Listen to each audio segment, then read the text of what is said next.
Rolling Stone is a magazine published every 2 weeks that focuses on politics and popular culture, founded in San Francisco, California, by Jann Wenner, who is still the magazine's chief editor, and music critic Ralph J. Gleason. It was known for its musical coverage and for political reporting by Hunter S. Thompson. In the 1990s, the magazine changed its format to appeal to a younger readership interested in youth-oriented television shows, film actors, and popular music. In recent years, the magazine has resumed its traditional mix of content. Beginnings: to get the magazine off the ground, Wenner borrowed $7,500 from his family members and from the family of his soon-to-be wife, Michael Palmer. The first issue carried a cover date of November 9, 1967 and was in newspaper format with a lead article on the Monterey Pop Festival. Rolling Stone magazine, named after the Muddy Waters song Rollin' Stone, was initially identified with and reported on the hippie counterculture of the era. However, the magazine distanced itself from the underground newspapers of the time, such as Berkeley Barb, embracing more traditional journalistic standards and avoiding the radical politics of the underground press. In the very first edition of the magazine, Wenner wrote that Rolling Stone is not just about the music, but about the things and attitudes that music embraces. In the 1970s, Rolling Stone began to make a mark for its political coverage, with the likes of gonzo journalist Hunter S. Thompson writing for the magazine's political section. Thompson would first publish his most famous work Fear and Loathing in Las Vegas within the pages of Rolling Stone, where he remained a contributing editor until his death in 2005. In the 1970s, the magazine also helped launch the careers of many prominent authors, including Cameron Crowe, Lester Bangs, Joe Klein, Joe Esteros, Patti Smith and P.J. Irk. It was at this point that the magazine ran some of its most famous stories, including that of the Patty Hearst abduction odyssey. One interviewer, speaking for large numbers of his peers, said that he bought his first copy of the magazine upon initial arrival on his college campus, which he described as a rite of passage. During the 1980s, the magazine began to shift focus towards being a general entertainment magazine. Music was still a dominant topic, but there was increasing coverage of celebrities in television, films and the pop culture of the day. The magazine also initiated its annual Hot issue during this time. Rolling Stone was known for its musical coverage and for Thompson's political reporting. In the 1990s, the magazine changed its format to appeal to a younger readership interested in youth-oriented television shows, film actors, and popular music. This led to criticism that the magazine was emphasizing style over substance. In recent years, the magazine has resumed its traditional mix of content, including in-depth political stories. It also has expanded content to include coverage of financial and banking issues. As a result, the magazine has seen its circulation increase and its reporters invited as experts to network television programs of note. The printed format has gone through several changes. The first publications in 1967 72 were folded tabloid newspaper format, no staples with black ink text, and a single color highlight that changed each edition. From 1973 on, editions were done on a 4-color press with a different newsprint paper size. In 1979, the barcode appeared. In 1980, it became a gloss paper, large format magazine. As of October 30, 2008 edition, Rolling Stone is a smaller, standard format magazine size. On November 5, 2012, the magazine published its first cover in the Spanish language as recognition to the influence of Latino artists in American culture. Criticism: one major criticism of Rolling Stone involves its generational bias toward the 1960s and 1970s. One critic referred to the Rolling Stone list of the 99 greatest songs as an example of unrepentant rockist fogyism.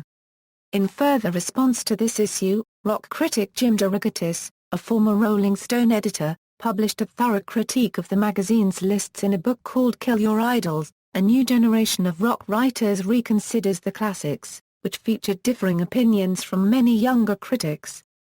Conservative columnist Jonah Goldberg criticized the magazine, writing that Rolling Stone has essentially become the house organ of the Democratic National Committee. Rolling Stone editor Jann Wenner has made all of his political donations to Democrats. Rolling Stone magazine has been criticized for reconsidering many classic albums that it had previously dismissed and for frequent abuse of the 3.5-star rating. Examples of artists for whom this is the case include, among others, Led Zeppelin, Black Sabbath, AC/DC, Nirvana, Weezer, Radiohead, Depeche Mode, Pink Floyd, Aerosmith, Outkast and Queen. For example, Led Zeppelin was largely written off by Rolling Stone magazine critics during the band's most active years in the 1970s. However, by 2006, a cover story on Led Zeppelin honored them as the heaviest band of all time. A critic for Slate magazine described a conference at which 1984's The Rolling Stone Record Guide was scrutinized. As he described it, the guide virtually ignored hip-hop and ruthlessly panned heavy metal, the two genres that within a few years would dominate the pop charts. In an auditorium packed with music journalists, you could detect more than a few anxious titters. How many of us will want our record reviews read back to us 20 years hence? Another example of this bias was that the album Nevermind, by grunge band Nirvana, was given 3 stars in its original review, despite being placed at number 17 in the 500 Greatest Albums of All Time list in 2003. Also, when the Beatles' Let It Be was released in 1970, the magazine originally gave the album a poor review, yet in 2003, Rolling Stone ranked it number 86 in the magazine's list of the 500 Greatest Albums of All Time. The hiring of former FHM editor Ed Needham further enraged critics who alleged that Rolling Stone had lost its credibility. The 2003 Rolling Stone's 100 Greatest Guitarists of All Time article's inclusion of only 2 female musicians resulted in Venus Zine answering with their own list entitled, The Greatest Female Guitarists of All Time. Rolling Stone's film critic, Peter Travers has been criticized for his high number of repetitively used blurbs. The August 2013 Rolling Stone cover featuring alleged Boston Marathon bomber Dzhokhar Tsarnaev drew widespread criticism that the magazine was glamorizing terrorism, and that the cover was a slap in the face to the great city of Boston. The online edition of the article was accompanied by a short editorial which stated that the story falls within the traditions of journalism and Rolling Stone's long-standing commitment to serious and thoughtful coverage of the most important political and cultural issues of our day. The controversial cover photograph which was used by Rolling Stone has previously featured on the front page of the New York Times on May 5, 2013. In response to the outcry, New England-based Cove's Pharmacy and Today food shops banned their stores from carrying the issue. Also refusing to sell the issue were Walgreens, Rite Aid, Roche Brothers, Kmart, H-E-B, Walmart, 7-Eleven, HYV, Rutgers Farm, United Supermarkets, Cumberland Farms, Market Basket, Shaw's and Stop and Shop. Boston Mayor Thomas Menino sent a letter to Rolling Stone publisher Jann Wenner, calling the cover ill-conceived, at best. Reaffirms a message that destruction gains fame for killers and their causes. Menino also wrote that to respond to you in anger is to feed into your obvious market strategy, and wrote about how Wenner could have written about the survivors or the people who came to help after the bombings. In conclusion, Menino writes the survivors of the Boston Marathon deserve Rolling Stone cover stories, though I no longer feel that Rolling Stone deserves them.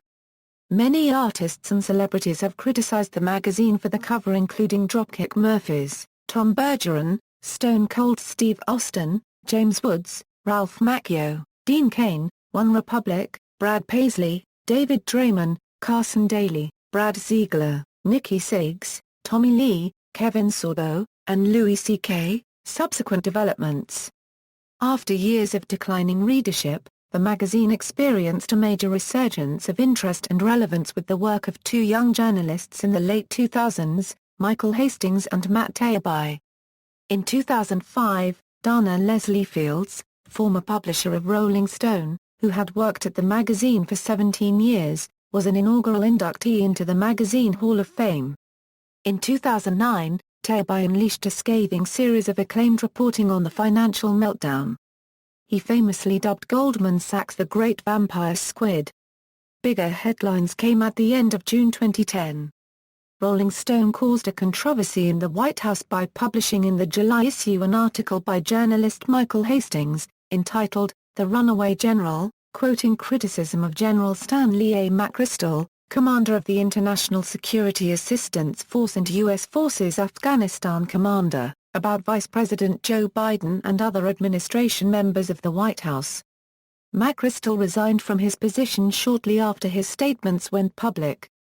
In 2010, Taibbi documented illegal and fraudulent actions by banks in the foreclosure courts after traveling to Jacksonville, Florida and sitting in on hearings in the courtroom.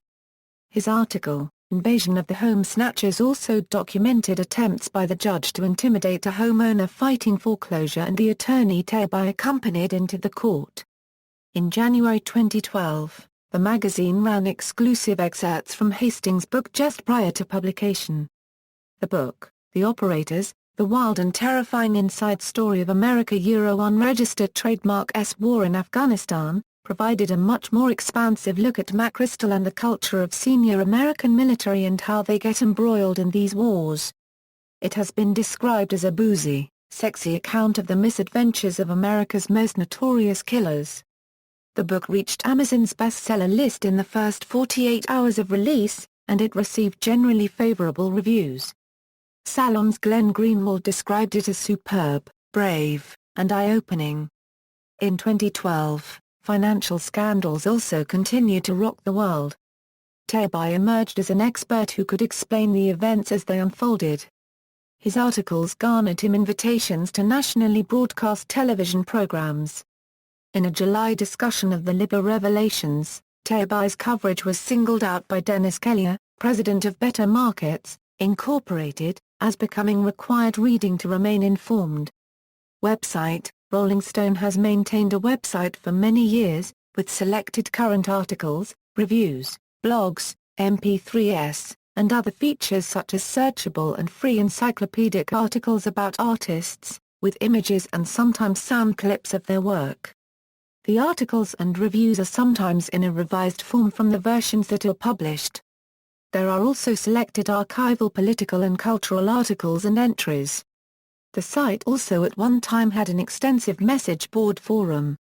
By the late 1990s, the message board forum at the site had developed into a thriving community with a large number of regular members and contributors worldwide. The site was also plagued with numerous internet trolls and malicious code hackers who vandalized the forum substantially. Rolling Stone abruptly deleted the forum in May 2004. Rolling Stone began a new, much more limited message board community at their site in late 2005, only to remove it again in 2006. Rolling Stone also has a page at MySpace, Facebook, and Twitter. In March 2008, the Rolling Stone website started a new message board section once again, then deleted it in April 2010. The magazine devotes one of its table of contents pages to promoting material currently appearing at its website, listing detailed links to the items. As of April 19, 2010, the website has been updated drastically and features the complete archives of Rolling Stone. The archive was first launched under a for-pay model, but has since transitioned to a free with print subscription model. In the spring of 2012, Rolling Stone also launched a federated search feature which searches both the website and the archive. Restaurant. In December 2009, the Los Angeles Times reported that the owners of Rolling Stone magazine plan to open a Rolling Stone restaurant in the Hollywood and Highland Center in Hollywood in the spring of 2010. The expectation was that the restaurant could become the first of a national chain if it was successful. As of November 2010, the soft opening of the restaurant was planned for December 2010. In 2011, the restaurant was open for lunch and dinner as well as a full nightclub downstairs on the weekends. However, the restaurant closed around February 2013. Notable staff. In popular culture, the cover of the Rolling Stone is a 1973 song satirizing success in the music business.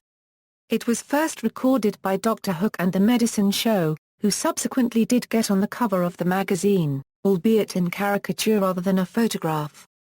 George Harrison's 1975 song This Guitar, a lyrical sequel to his Beatles track While My Guitar Gently Weeps, references the magazine in its second verse, "Learn to get up when I fall / can even climb Rolling Stone walls." The song was written in response to some unduly harsh reviews from Rolling Stone and other publications for Harrison's 1974 North American tour and the Dark Horse album. In Stephen King's 1980 novel Firestarter, the protagonist chooses Rolling Stone as an unbiased independent media source, through which he can expose the government agency hunting her. However, in the film adaptation, the protagonist chooses the New York Times. 1985 film Perfect depicts John Travolta as a reporter for Rolling Stone, covering the health club fad of the time. Jann Wenner plays editor-in-chief Mark Roth. 2000 film Almost Famous portrayed fictional 15-year-old aspiring rock journalist writing for Rolling Stone. The semi-autobiographical film was written and directed by former Rolling Stone columnist Cameron Crowe and featured portrayals of publisher Jann Wenner, editor Ben Fong Torres, David Felton and others in Rolling Stone's 1970s San Francisco offices. Wenner also had a cameo in the film as a man reading a newspaper in a taxi. 2002 song, "Lifestyles of the Rich and Famous" by pop-punk band Good Charlotte refer to the excesses of modern celebrities and the influence of the magazine. In the first verse, "All they do is piss and moan / inside the Rolling Stones / talking about how hard life can be." Covers. Some artists have graced the cover many times, some of these pictures going on to become iconic. The Beatles, for example, have appeared on the cover more than 30 times either individually or as a band. The first 10 issues featured, in order of appearance, the following: John Lennon, Tina Turner, The Beatles, Jimi Hendrix, Donovan and Otis Redding, Jim Morrison, Janis Joplin, Jimi Hendrix, Monterey Pop Festival, John Lennon and Paul McCartney, Eric Clapton, reference works, Bash, Patricia R. George Warren, Holly. Parrells, John, eds. 1983. The Rolling Stone Encyclopedia of Rock and Roll. New York, Fireside. ISBN A0-7432-9201-4, Nathan. Hord, Christian, eds. 1979, 1983, 1992. The New Rolling Stone Album Guide. New York, Simon & Schuster. ISBN A0-7432-0169-8. Miller, Jim, 1976. The Rolling Stone Illustrated History of Rock and Roll. New York, Random House. ISBN A0-394-51322-3. Rolling Stone Cover to Cover The First 40 Years, searchable digital archive. Every page, every issue. Renton, Washington, Bondi Digital Pub 2007. ISBN A978-0-9795261-0-7. Swenson, John. The Rolling Stone Jazz Record Guide. New York, Rolling Stone. ISBN A0-394-72643. Exa, International Editions, Argentina. Published by Publirevistas Essays since April 1998. This edition also circulates in Bolivia, Paraguay and Uruguay. Australia. Rolling Stone Australia began as a supplement in 1969 in Go Set magazine. It became a full title in 1972. It was published by Silver Tongues from 1974 to 1987 and by Next Media Proprietary Limited, Sydney until 2008. It is now published by Bauer Media Group and is the longest-running international edition. Brazil. Published in Brazil since October 2006 by Spring Comunicar Picavolt Micrones. Bulgaria. Published in Bulgaria since November 2009 by Sivert Publications. Ceased publication as of the August-September 2011 issue. Chile. Published by Eddy Communications until May 2003. Published by El Mercurio from January 2006 to December 2011. China. Rolling Stone in mainland China is licensed to One Media Group of Hong Kong and published in partnership with China Record Corporation. The magazine is in Chinese with translated articles and local content. Croatia a Euro published since October 2013 by S3 Medici. This edition also circulates in Bosnia and Herzegovina, Macedonia, Montenegro, Serbia and Slovenia. Colombia a Euro edited in Bogotá for Colombia, Ecuador, Peru, Panama and Venezuela, since 1991. France a Euro launched 2002. This edition temporarily ceased in 2007 and was relaunched in May 2008 under license with 1633 SA Publishing Group. Germany a Euro published in Germany since 1994 by Axel Springer AG. India a Euro launched in March 2008 by MW.com, publishers of Man's World magazine. Indonesia a Euro published in Indonesia since June 2005 by A&E Media. Italy a Euro published in Italy since November 2003, first by IXO Publishing and now by Editres Quadratum. Japan a Euro launched in March 2007 by International Luxury Media Company, Limited published by Atomix Media Incorporated since 2011. Mexico a Euro published by Prisa Internacional from 2002 until May 2009. From June 2009 it is published by Editorial Televisa under license. Middle East a Euro published in Dubai by HGW Media since November 2010.